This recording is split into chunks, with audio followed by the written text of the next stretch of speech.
Hello everyone, स्वागत करता हूं आपका अपने यूट्यूब चैनल पर। मेरा नाम है रजत और आज हम बात करने वाले हैं decision tree and random forest की प्रैक्टिकली। आज हम देखने वाले हैं किस तरह से आप एक amazing example real life problem को सॉल्व कर सकते हो decision tree and random forest को इम्प्लीमेंट करके। हम साथ साथ ये भी देखेंगे कि उनकी जो इवैल्यूएशन मैट्रिक्स है वो कैसे कैलकुलेट की जाती है। और आज हम यूज़ करेंगे पाई स्पार्क को एंड टू एंड डेटाब्रिक्स में, जो कि हम पूरे सिलेबस में ऑलरेडी कर रहे हैं। तो this was just a introduction. चलिए आगे बढ़ते हैं बिना आप लोगों का टाइम वेस्ट करे। तो चलिए दोस्तों, आज का डिस्कशन हम स्टार्ट करते हैं। तो सबसे पहले देखिए प्रॉब्लम स्टेटमेंट क्या हमारा है। हमारा प्रॉब्लम स्टेटमेंट होने वाला है, एक बैंक है जिसको प्रेडिक्ट करना है कि जो कस्टमर है that customer will repay the loan और नॉट। तो उसके बेसिस पे हम कस्टमर को लोन देंगे, अदरवाइज हम लोन नहीं देंगे। ऑब्वियसली हम पूरी क्रेडिट चेक करते हैं, उसकी क्रेडिट हिस्ट्री चेक करते हैं, मल्टीपल अदर एस्पेक्ट होते हैं, तो वो सब चेक करके ही हम लोन देंगे, क्योंकि बैंक का अदरवाइज हो जाएगा लॉस। तो ये है हमारा प्रॉब्लम स्टेटमेंट। अब इसके लिए हमारे पास कॉलम क्या क्या है। एज है उसकी कस्टमर की, मंथली इनकम कितना कमाता है महीने का, लोन अमाउंट कितना उसने लोन मांगा है, क्योंकि ऑब्वियसली उसकी मंथली इनकम के बेसिस पे ही हम लोन देंगे ना। अगर उसकी मंथली इनकम है 25,000 और लोन मांग रहा है 5 करोड़ का, नो सेंस, वो लोन नहीं मिलेगा। 25,000 है उसका, कुछ मल्टीप्लायर के बेसिस पे वो लोन ले रहा है कि मैं 7 लाख का लोन ले रहा हूँ या 9 लाख का लोन ले रहा हूँ, that is something which is possible. So ये मैं रैंडम नंबर आपको बता रहा हूँ बिकॉज ये वेरिएबल समझने जरूरी है। नाउ क्रेडिट स्कोर क्या होता है। क्रेडिट स्कोर आपका होता है जो कि एक्चुअली आपकी क्रेडिट हिस्ट्री से क्रिएट किया जाता है। तो depending on your credit history आपको मिलने वाला है एक क्रेडिट स्कोर यहाँ पे। नाउ एम्प्लॉयमेंट ईयर्स की कितने साल को उसका एक्सपीरियंस है, क्योंकि देखिए ज़्यादा साल एक्सपीरियंस होगा तो प्रोबेबिलिटी ज़्यादा है कि उसकी सैलरी भी ज़्यादा होगी और उसको स्विच करने में भी आसानी रहेगी, ऑब्वियसली क्योंकि उसके पास ऑलरेडी काफी एक्सपीरियंस है, तो उसको कंपनी जल्दी हायर करेंगी। The target variable is loan default and loan default का जो आउटपुट आएगा वो सिर्फ यस और नो में आने वाला है, whether the customer will default the loan और नॉट। इस तरह का आपका प्रॉब्लम स्टेटमेंट है। अब हम यहाँ पे डिसीजन ट्री क्यों यूज करेंगे, सबसे पहला क्वेश्चन, डिसीजन ट्री और रैंडम फॉरेस्ट क्यों यूज करेंगे, क्योंकि ये दोनों क्लासिफिकेशन टाइप है। क्लासिफिकेशन जो होता है, क्लासिफिकेशन में आपको आउटपुट जो है यस या नो बाइनरी फॉर्मेट में चाहिए होता है, ब्लैक या व्हाइट, कोई ग्रे का स्पेस यहां पे होता ही नहीं है। So there is no grey, आपको ग्रे कलर नहीं देखना है, यहां पे सिर्फ ब्लैक और व्हाइट में आउटपुट मिलता है, जिस कारण से यहां पे हम decision tree random forest use करेंगे। आप लॉजिस्टिक रिग्रेशन भी यूज कर सकते हो, बट आज का जो सेशन है obviously that depends on the understanding कि हमें किस तरह से इंप्लीमेंट करना है डिसीजन ट्री। अब डिसीजन ट्री बेटर क्यों है वो भी आपको समझ में आ जाएगा अंत तक। तो चलिए आप थोड़ा आगे बढ़ते हैं। देखिए सबसे पहले आपको मैं दिखाऊंगा डेटा। तो ये जो डेटा है कैटलॉग में, यहां पे आप ये डेटा सेट देख सकते हो। ये डेटा सेट मैंने कैसे बनाया है उसके लिए मैं आपको वापस चलता हूं कैटलॉग में। यहां पे कैटलॉग में जाइएगा, डेटाब्रिक्स में लॉगिन करके, फ्री है ये कम्युनिटी एडिशन, मैंने आपको मल्टीपल टाइम बताया। इस सिलेबस में हमने पूरे से ये चीज़ सीख ली है। तो ये कन्फ्यूजन जो पहली बार चैनल पे आ रहे हैं उनको हो सकता है। आपको क्या करना है, आपको जाना है यहाँ पे कैटलॉग में, फ्री एडिशन बनाइए, अपना प्रोफाइल बनाइए डेटाब्रिक्स पे सबसे पहली चीज़। उसके बाद ये विंडो ओपन होगी, कैटलॉग में जाओ, क्रिएट टेबल पे क्लिक करो, यहाँ पे ड्रॉप का ऑप्शन आएगा। ये है डेटा जो कि मैं आपको लिंक दूंगा गिटहब का, यहाँ से आप इस डेटा को उठाना। क्रिएट टेबल विद यूआई पे क्लिक करो, क्लस्टर सिलेक्ट करो। क्लस्टर कैसे बनेगा, न्यू पे जाना है, क्लस्टर पे क्लिक करना है और यहाँ पे कोई भी नाम करके बस क्रिएट क्लस्टर, क्रिएट कंप्यूट पे क्लिक करना है। मेरा ये ऑप्शन डिसेबल है क्योंकि मेरा क्लस्टर ऑलरेडी क्रिएट किया गया है इस टाइम पे, तो इसलिए ये इनेबल नहीं है।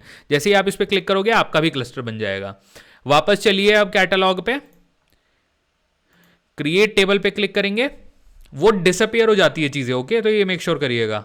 अगेन फिर से फाइल सेलेक्ट करो, लोन डिफॉल्ट की फाइल है, इसको आप उठाओ, create table with UI, cluster आ गया ऑटोमेटिकली। प्रीव्यू टेबल पे क्लिक करिए, यहाँ पे आपका डेटा लोड होने लगेगा। टेबल का नाम आप जो भी रखना चाहते हो, लेट्स से मैं इसका रखता हूँ लोन डिफॉल्ट _2। अब यहाँ पे जो कॉलम है वो फर्स्ट रो में है, तो आप इनको कॉलम नेम बना दो। By default column name C1 C2 ये सब हटा दो। उसके लिए आपको करना है यहाँ पे click, first row is a header. आपकी जो रो है वो हेडर बन गई, क्रिएट टेबल। डेटाब्रिक्स जुपिटर से फार बेटर है। बहुत सारी कंपनी डेटाब्रिक्स यूज करती है, Mercedes, Volvo, Meta, PayPal, Amazon सब यूज करती हैं, तो ये बहुत ही अमेजिंग है।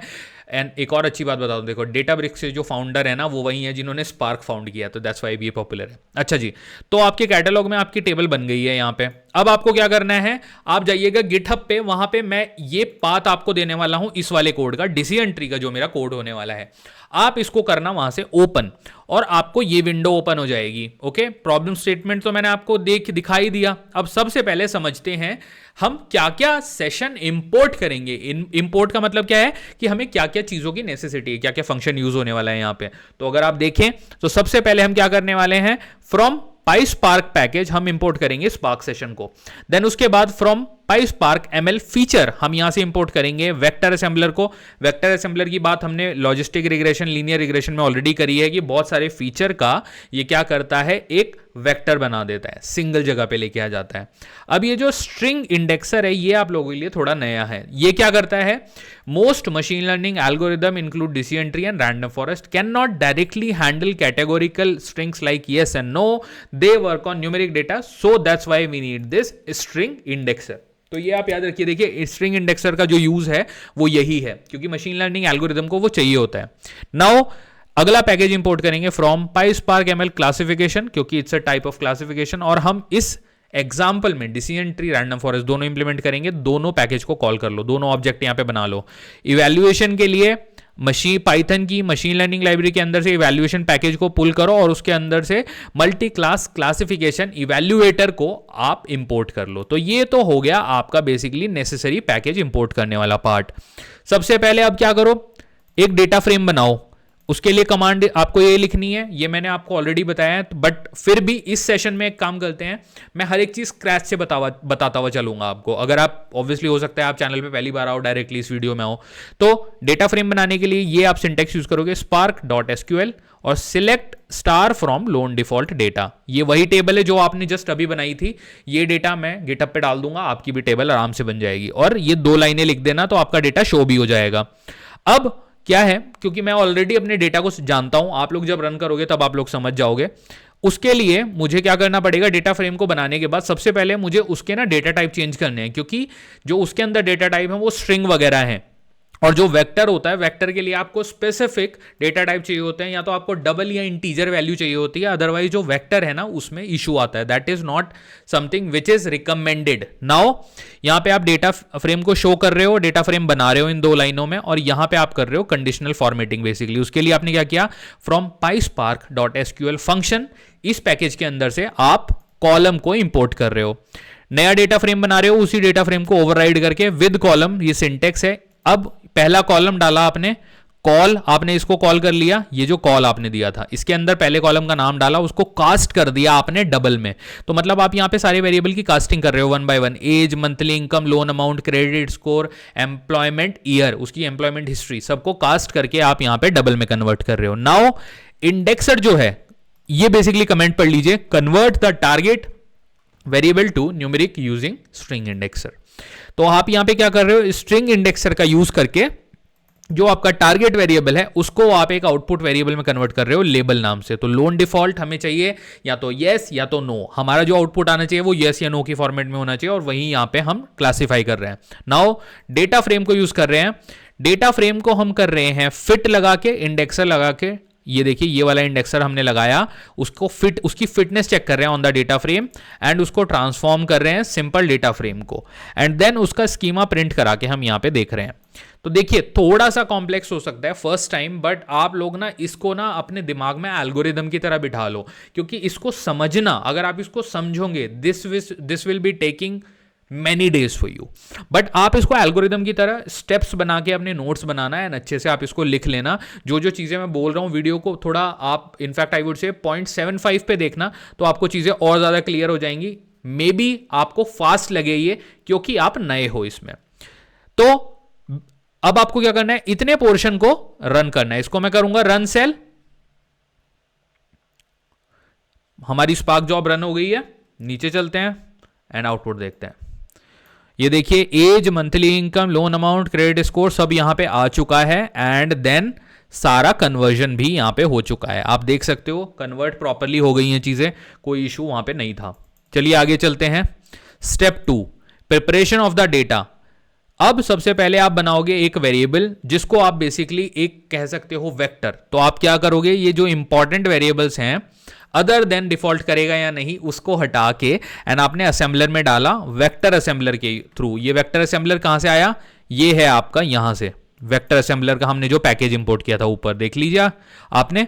तो यहां से अब इनपुट कॉलम बनाइए फीचर कॉलम जो कि है ये वाला, और आउटपुट कॉलम कहां पे है, आउटपुट कॉलम ऊपर देखिए, आउटपुट कॉलम है आपका ये वाला जो कि है लोन डिफॉल्ट, तो विच इज योर लेबल। चलते हैं नीचे, और उसके बाद आपने स्टेप 2 में बेसिकली उसको क्या किया, ट्रांसफॉर्म करके डेटा फ्रेम में डाल दिया। तो अब ये डेटा फ्रेम अगर आप प्रिंट कराओगे ना, अभी मैं यहां पे let's say data underscore df dot show कर देता हूं, तो ये आपको आउटपुट में भी दिखेगा। और उसके बाद क्या कर लिया, स्टेप 3 में ट्रेन और टेस्ट डेटा को कन्वर्ट कर लिया, मतलब जो मेरा पूरा डेटा है उसको ट्रेनिंग डेटा और टेस्ट डेटा 2 सेगमेंट में डिवाइड कर लिया। 80% जो डेटा है 0.8 इसलिए यहां पर लिखा है, मैं रैंडम स्प्लिट करूंगा। रैंडम स्प्लिट का मतलब है एक सीड देना पड़ेगा 40 सेकेंड। 40 सेकेंड का मतलब यहां पे 40 सेकेंड मतलब 42। सो 42 जो सीड है दैट मीन्स कि एवरी टाइम जब ये ट्रेनिंग और टेस्ट में स्प्लिट करेगा, ये एक बड़ा डेटा है, इसको एक जगह यहां और एक जगह यहां रखना है, तो ये क्या करेगा, एवरी टाइम ये 42 इसको स्क्रॉल करेगा, 42 नंबर की ऑब्जर्वेशन एंड उसको डालता रहेगा, ऐसे एंड तक चलेगा। तो प्रॉपर रैंडम सैम्पलिंग हो जाएगी, दैट्स वाई रैंडम स्प्लिट भी यूज होता है। अब इसको रन करते हैं एंड देखते हैं आउटपुट में क्या आता है। So spark job has completed, this is your output of the data. ये देखिए ये था आपका पूरा डेटा, यहां पे लेबल बन गया है, लोन डिफॉल्ट के लिए हमने यहां पर लेबल क्रिएट कर दिया है जैसा कि ऊपर हमने यहां पे डिफाइन करा था। और यहां पे 3 आपके डेटा सेट आपको दिख रहे हैं, देखिए एक डेटा प्रीपेड, अब ये जो डेटा प्रीपेड है ये वाला डेटा सेट, और दूसरा जो आपका डेटा फ्रेम है वो है टेस्ट एंड ट्रेन। तो टेस्ट और ट्रेन ये स्टेप 3 की वजह से बने हैं, जो यहां पे आप देख सकते हो ये वाला एंड ये वाला, और जो डेटा प्रिपेयर्ड है ये बिकॉज ऑफ स्टेप 2 की वजह से बना है, जहां पे आप प्रिपरेशन ऑफ डेटा कर रहे हो और आप अपना वेक्टर बना रहे हो। आई होप सबको यहां तक चीजें क्लियर होंगी। अगर क्लियर नहीं है तो कमेंट करके बताइएगा, I will make maybe some video to answer your question, या फिर मैं कमेंट में ही आपको आंसर दे दूंगा। बट मेरा जो टारगेट है ना, ये आपको फास्ट ट्रैक तरीके से चीज़ें सिखाना है ताकि आप डायरेक्ट इंटरव्यू के लिए प्रिपेयर हो जाओ। अदरवाइज आप ये चीज़ें पढ़ने जाते हो ना तो लोग इसको 6-6 8-8 महीने पढ़ते रहते हैं, पूरा स्टैट्स को ही। उतना टाइम देने की जरूरत नहीं होती, आपको फटाफट से 2 महीने के अंदर जॉब के लिए तैयार होना है। सिंपल ये टारगेट लेके चलो तो 2 के 3 हो जाते हैं, उससे ज़्यादा मत दो। अच्छा चलिए वापस आते हैं इसके ऊपर। तो हमने अपना यहां पे वेक्टराइज्ड डेटा सेट बना लिया और स्प्लिट भी तैयार कर लिया। अब स्टेप 4 में क्या करना है, train the decision tree classifier. अब हम लगाएंगे अपने algorithm decision tree and random forest. तो डिसीजन ट्री आप कैसे लगाओगे, dt एक छोटा वेरिएबल बनाया डिसीजन ट्री नाम से और डिसीजन ट्री क्लासिफायर कॉल करो। फीचर कॉलम क्या है, जिसके अंदर सारे फीचर हैं। आउटपुट को आप डाल दोगे लेबल कॉलम में और dt मॉडल क्रिएट करोगे और इसकी फिटनेस चेक करोगे यहां पे। अब उसके बाद हमने सबसे पहले डिसीजन ट्री, ये तो हमने जस्ट प्रिंट कराया एज अ कि आउटपुट में आपको दिखेगी दी ज्यादा डिटेल। तो आप नीचे देख सकते हो आउटपुट ऑलरेडी आ रखा है क्योंकि मैंने ये मॉडल अभी रन किया था just to test before I present it to you guys. उसके बाद ये जो लाइन है, this is checking the depth of your model. आपके डिसीजन ट्री की जो डेप्थ है उसको ये चेक कर रहा है। डेप्थ क्या होती है, डेप्थ इज द डिसीजन, ये यहां पे अच्छा कमेंट्स में भी मैंने ये चीज डाली है, आप देखिए इन डेप्थ मैंने ये चीज लिखी है, बट आई वांटेड कि मैं आपको थोड़ा प्रिसाइजली और बताऊं ये। But let's go in deep, क्योंकि कई बार ना आपको इंटरव्यू क्वेश्चन पूछ लिए जाते हैं इन चीजों के ऊपर। So let's go there. Okay, what is the depth, the depth of a decision tree is the number of level in the tree, कि उसमें हिरार्की कितनी है। अगर एक ट्री में डिसीजन नोड्स कितनी है वो आपकी डेप्थ कहलाती है। कितनी टोटल फाइनल उसमें लीफ है, पूरी जो उसकी लेंथ है वो उसकी नोड की जो डेप्थ कहलाती है बेसिकली। तो उसको हम कहते हैं depth. The root node is at depth 0, मतलब जो पेड़ की जड़ होती है वो होती है उसकी depth 0। And the maximum depth of the tree is the length of longest path from the root to the final leaf. एक पेड़ की जो पूरी लंबाई है उसको आप डेप्थ कहते हो, मतलब जड़ से लेके उसका जो सबसे ऊंचा वाला पत्ता है या जो सबसे ऊंचा वाला उसके ऊपर फल लगा है उसको आप कहते हो बेसिकली डेप्थ। अब यहां पे ये जो लाइन है यहां पे आप नंबर ऑफ नोड्स कैलकुलेट कर रहे हो। नंबर ऑफ नोड्स आप सभी जानते हैं, इससे पिछले वीडियो में हमने अच्छे से बात करी थी। ट्री की जो ब्रांचेस पे जो फल लगे होते हैं, जो लीफ लगी होती हैं, वो उसकी नोड्स होती हैं। तो ये वो कैलकुलेट करके देगा हमें यहाँ पे डिसीजन ट्री का। अब इसको करते हैं रन। ये रन होगा और यहाँ पे आपको आउटपुट देगा डिसीजन ट्री मॉडल। अब डिसीजन ट्री की जो डेप्थ है वो है 5 एंड नंबर ऑफ नोड्स हैं 15। तो इससे आपको पता चल गई डिसीजन ट्री की डिटेल। तो इसने depth and number of nodes दे दिया। अब सिमिलरली मैं जो ट्रेनिंग डेटा सेट है ना उसको रैंडम फॉरेस्ट लगाऊंगा। देखिए सेम इसका जो एक तरीके से आप कह सकते हो सिंटेक्स है वो ऑलमोस्ट सिमिलर है। तो रैंडम फॉरेस्ट एक आपने वेरिएबल बनाया equal to random forest classifier, उसके अंदर आपने डाले फीचर्स, देन आपने डाला आउटपुट कॉलम। अब आप यहाँ पे एक नई चीज नोटिस करो, नंबर ऑफ ट्री आप ये 100 दे रहे हो। नंबर ऑफ ट्री ऑब्वियसली जब आप फॉरेस्ट को डिफाइन करते हो ना तो वहां पे आपको नंबर ऑफ ट्रीज डिफाइन करने पड़ते हैं, तभी तो फॉरेस्ट को आप देखोगे। अब यहाँ पे जैसे ही आप नंबर ऑफ ट्रीज 100 लिखोगे तो देखिए ऊपर आप देखिए उसकी थोड़ी डेफिनेशन भी आ रही है। It supports both binary and multi class label as well as continuous and categorical. इसका मतलब क्या हुआ कि जो कॉन्टिन्यूअस वेरिएबल होते हैं जो कॉन्स्टेंटली बढ़ते हैं, जैसे एक तरीके से आप कह सकते हो कि प्राइसेस ऑफ द प्रॉपर्टी, उनको भी आप यहां पे क्लासिफाई कर सकते हो। Random forest is a kind of a user of the decision tree, ये डिसीजन ट्री को ही यूज करता है कहीं ना कहीं। तो इसका ये हो गया बेसिकली सिंटेक्स, सिमिलर सिंटेक्स है। अगर आप दोनों देखो, थोड़ा सा इसको जूम आउट करता हूं मैं, आप दोनों सेल की तरफ देखिए दोनों, तो ये दोनों ऑलमोस्ट सिमिलर सिंटेक्स है। In fact logistic regression, linear regression का भी यही सिंटेक्स है। तो सिंटेक्स में कोई इशू है ही नहीं। आप एक दो मॉडल आप अगर बना लोगे, इन मॉडल को अच्छे से आप घोट के पी लो, उसके बाद आपको कुछ देखने की जरूरत नहीं पड़ेगी। सेम कोड है, बस आपको सही फंक्शन, सही मेथड वो याद होने चाहिए, सही पैकेज और सही ऑब्जेक्ट कौन सा कॉल करना है उतना पता होना चाहिए। अब यहां पे देखिए रैंडम फॉरेस्ट के टाइम पे हम क्या क्या प्रिंट करा रहे हैं। एक तो नॉर्मल मैसेज प्रिंट करा रहे हैं, दूसरा हम total number of tree print करा रहे हैं यहां पे। तो इसको रन करते हैं और यहां देखिए रैंडम फॉरेस्ट मॉडल आपने बनाया है and the number of tree are 100। आपके फॉरेस्ट में टोटल 100 ट्री है। अब प्रिडिक्शन करने का टाइम आया। This is the very crucial moment in terms of calculations. तो यहां पे अगर आप देखो step 5 is about making decision. सबसे पहले मैं यूज करूंगा जो मेरा डिसीजन ट्री था उसके बेसिस पे, decision tree prediction equal to dt model dot transform और test data. dt prediction dot select, ये अगेन इसका पूरा एक सिंटेक्स है जो फॉलो करना होता है। फीचर्स सारे हमारे एक्स एक्सिस के variables, label is our output again and prediction is the predicted value. Prediction will be always either yes और नो, जो कि हम जानते हैं। सिमिलरली आप देखो रैंडम फॉरेस्ट का भी हम यहां पे प्रिडिक्शन करेंगे एंड उसको भी हम यहां पे शो करेंगे। तो यहां पे पहले इसको हम रन करते हैं, देन आपको दिखाता हूं मैं आउटपुट। बहुत इजीली रन होते हैं डेटाब्रिक्स में ये चीजें। Okay, so let me first show you this one, decision tree. Decision tree में आप देखो फीचर, लेबल एंड प्रिडिक्शन। अब अगर हम थोड़ा चलें नीचे, ये आ गया आपका random forest, feature, label and prediction. तो दोनों का आउटपुट आपको दिखाई दे रहा है और सर्टेन नंबर ऑफ रोज आ रही हैं। That again depends on you कि आप कितनी नंबर ऑफ रोज दिखाना चाहते हो, तो you can limit that. Okay, let's do one thing. अगर मैं खाली डिसीजन ट्री का ही आउटपुट देखो, रैंडम फॉरेस्ट को अभी मैं कमेंट कर देता हूं, रन करते हैं फिर से इस सेल को। So this is the output. ये देखिए यहां आपके सारे फीचर्स आ गए। फीचर मतलब सारे कॉलम को उठा के आपने एक साथ डाल दिया ऐसे ऐसे करके। नंबर 1 की वैल्यू, आपके बहुत सारे कॉलम्स थे, यहाँ पे पहले कॉलम की पहली वैल्यू, दूसरे कॉलम की पहली वैल्यू, तीसरे कॉलम की पहली वैल्यू, ऐसे करके आपने पूरा वेक्टर बनाया। और उसके बाद लेबल और प्रिडिक्टेड वैल्यू जो कि प्रोग्रामिंग के थ्रू आई है। सिमिलरली रैंडम फॉरेस्ट की भी वैल्यू देखो आप,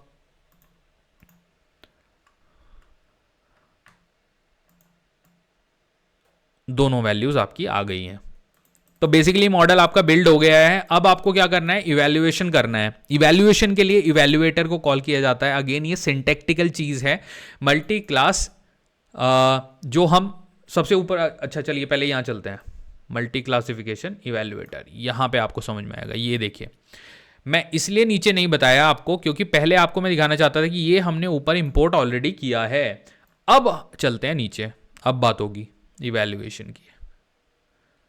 दिस इज द इवैल्यूएशन। तो आपने एक इवैल्यूएटर बनाया वेरिएबल करके, उसमें मल्टी क्लास क्लासिफिकेशन इवैल्यूएटर को कॉल किया, label column, prediction and then matrix name, ये सारी वैल्यूज आपने डाल दी।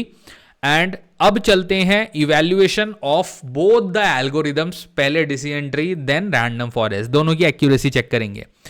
dt एक्यूरेसी, इवैल्यूएटर को कॉल करा इसको जो हमने ऊपर बनाया था, एंड इवैल्यूएट करिए dt प्रिडिक्शन को, उसके डेटा जो हमने डेटा फ्रेम बनाया था उस वाले डेटा फ्रेम को यहां डालिए और एक्यूरेसी प्रिंट कराइए। सिमिलरली रैंडम फॉरेस्ट को यहां पे डालो, इवैल्यूएटर को कॉल करो, उसका यहां पे डेटा फ्रेम पास करो और अगेन इसकी एक्यूरेसी कॉल करिए। अब हम कंक्लूजन में क्या कराएंगे, देखिए हमने मॉडल बिल्ड कर लिया, मॉडल की वैल्यूज आ गई, इवैल्यूएशन भी आ गई। अब कंक्लूजन पे चलते हैं। The summary of result will be decision tree print हो जाएगा एंड उसके बाद accuracy of decision tree, then random forest and accuracy of this. इसको रन करते हैं तो आप देखेंगे कि यहां पे एक्यूरेसी आ गई आपके डिसीजन ट्री की एंड रैंडम फॉरेस्ट की। अब इनका मीनिंग क्या है तो वो मैंने थोड़ा सा यहां पे मेंशन किया। देखिए, decision tree model performance achieve N accuracy of 52.94%, जो कि आप यहां पे देख सकते हो। अगर आप इसको परसेंट में कन्वर्ट करो, this indicate correct prediction for रफली half the test data set, मतलब कि 52% जो है वो आपने करेक्टली कैलकुलेट करे। अब करेक्टली क्या कैलकुलेट करा आपको वो बताता हूं, आपने नोटिस किया हो तो ये इन दोनों वैल्यू को चेक करेगा, लेबल वर्सेस प्रेडिक्शन चेक करेगा कि कितने परसेंट हमारा लेबल वर्सेस जो प्रेडिक्शन है वो सही आया है, तो वो ही आपका मॉडल होता है। सिंपल। देखिए थोड़ा कॉम्प्लेक्स लगता है बट कॉम्प्लेक्स है नहीं, मैं आपको बता रहा हूं। अब रैंडम फॉरेस्ट मॉडल की परफॉर्मेंस देखते हैं। Achieve the accuracy of 58% showing improved prediction reliability due to establish learning. अब यहां पे आप देख सकते हो 58% मैच हुआ है आपका लेबल वर्सेस आपकी प्रेडिक्टेड वैल्यू। इसका मतलब कि आपका जो मॉडल है that is a good model और आप अब इस मॉडल को रियल लाइफ में यूज कर सकते हो। अब एक last summary of the result मैं आपको बताना चाहूंगा। Random forest outperform decision tree by approximately कितना 5.88% in accuracy, highlighting the benefit of combined multiple tree. तो आप यहां देख सकते हो कि जो रैंडम फॉरेस्ट है उसने बीट कर दिया है डिसीजन ट्री को अप्रोक्सीमेटली 5% से। कैसे? यहां पे 53% है, ये ऑलमोस्ट 59% है, तो ये वही 5.8% है। That's why decision tree is somewhere a smaller algorithm in compare to random forest. अगर आपको दोनों इन टर्म्स ऑफ प्रिंसिपल समझने, इससे जस्ट पिछले 2 वीडियो देख लीजिएगा, क्लियर हो जाएगा। तो चलिए इस वीडियो को मैं यहीं पे आज कंक्लूड करूंगा, रोकूंगा तो मैं नहीं बोलूंगा क्योंकि लर्निंग रुकनी कभी नहीं चाहिए। तो चलिए यहाँ पे इस वीडियो को कंक्लूड करते हैं। आई होप आपको ये वीडियो पसंद आया होगा और आपका डिसीजन ट्री और रैंडम फॉरेस्ट का जो कॉन्सेप्ट है वो पूरी तरह से क्लियर हो गया होगा। देखिए इंटरव्यू के पर्सपेक्टिव से बहुत ही इंपॉर्टेंट कॉन्सेप्ट है, तो प्लीज़ इसको आप लोग लाइटली बिल्कुल मत लीजिएगा। मैंने ट्राई किया है कि मैं जितना प्रिसाइजली आपको चीज़ें बता सकूं और सारी चीज़ें बता सकूं, तो टारगेट वही है, सब कुछ बताना है, प्रिसाइजली बताना है। तो that's the motto which I have in my mind and I am trying to deliver that. तो चलिए इस नोट पे आई होप मैं इस वीडियो को यहाँ पर स्टॉप करूँगा। एंड अगर आपको वीडियो पसंद आया तो आप वीडियो को लाइक करिएगा और मेरे चैनल को सब्सक्राइब करना प्लीज़ ना भूलिएगा। और इस वीडियो को ज़्यादा से ज़्यादा अपने दोस्तों, यारों, मित्रों, भाई बहनों जो पढ़ रहे हैं उनके साथ शेयर करिएगा, ताकि जो मेरा एफर्ट है थोड़ा रिकग्निशन मिले मुझे। आप लोगों के कमेंट से, आप लोगों के लाइक से मुझे बूस्ट मिलता है गाइस। तो please make sure, please make sure कि आप वो 3-4 चीज़ें करिए। मैं आपको बता देता हूँ, लाइक, सब्सक्राइब, कॉमेंट एंड मेरे चैनल को सब्सक्राइब। तो ये आपको 4 चीज़ें करनी है। ये 4 चीज़ें आप कर दोगे तो this is done. Okay, on that note I will take your leave and I hope आप लोगों को चीज़ें अच्छे से क्लियर हुई होंगी। अगर क्लियर नहीं हो रहा है कुछ तो कमेंट करके मुझे बताइएगा, मैं हर एक कमेंट पढ़ता हूँ, हर एक कमेंट का रिप्लाई करता हूँ। एंड जो इस बेसिकली इस पूरे लेक्चर के रिलेटेड ये जो प्रोग्राम होने वाला है और जो डेटा होने वाला है वो मैं गिटहब रिपोजिटरी में डाल दूंगा इसी नाम से, डिसीजन ट्री के नाम से, decision tree _data, decision tree _code. तो आपको पूरा कोड और पूरा डेटा मिल जाएगा ताकि आप प्रैक्टिकली उसको यूज़ भी कर पाओ। चलिए इस नोट पे अगेन इस वीडियो को ख़त्म करता हूँ। मैं फिर से ये बात बोल रहा हूँ एंड मेरे चैनल को सब्सक्राइब करना प्लीज़ ना भूलिएगा। Thank you so much.